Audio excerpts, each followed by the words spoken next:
பரிசுத்தம் நம்முடைய வஸ்திரமாய் காணப்பட வேண்டும். அல்லேலூயா.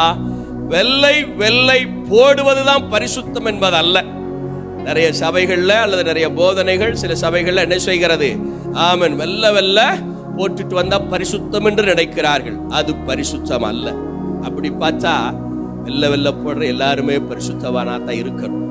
வெள்ள வெள்ள போடுறது ஈஸியா, பரிசுத்தமா வாழ்றது ஈஸியா? அல்லேலூயா.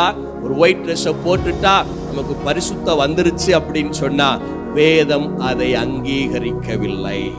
ஆமென். நமக்கு பரிசுத்தம் என்பது உள்ளத்திலே, இருதயத்திலே அது என்ன செய்யணும், காணப்பட வேண்டும். இது நம்முடைய ஒரு யூனிஃபார்மா காட்டுகிறது தேவ சபை. ஆமென். அது ஒரு யூனிஃபார்மா இருந்தா ஒயிட் அண்ட் ஒயிட் போட்டா நல்லா இருக்குமே அப்படிங்கறதுக்காக நம்ம அதை என்ன செய்கிறோம், அதை அணிகிறோம். உன் வஸ்திரம் எப்போது வெண்மையாயும் உன் தலைக்கு எண்ணெய் குறையாமல் இருப்பதாக என்று சொல்லி அப்படி வசனம் சொல்லுகிறது. அதனால நம்ம என்ன செய்யலாம், வெள்ளை உடுத்தலாம், வெள்ளை போடலாம். ஆமென். சில இடங்கள்ல என்ன செய்யறாங்க, வெள்ளை போட்டாத்தான் பரிசுத்தம் என்று சொல்லுகிறார்கள்.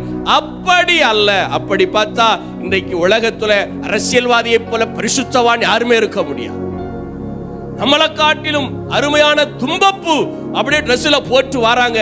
ஸ்தோத்திரம். மடங்கல என்னதான் கத்தி மாதிரியே இருக்கு. அந்த வேட்டி என்ன செய்யுது, அப்படியே வட மாதிரி என்ன செய்யுதுங்க, அப்பளம் போல அப்படியே ஆடிச்சு வருது. பரிசுத்தம் என்பது எங்க இருந்து வரணும், உள்ளத்துல வரணும். ஆமென். உங்கள் ஆவி ஆத்துமா சரீரத்துல வரணும், ட்ரெஸ்ல வரக்கூடாது.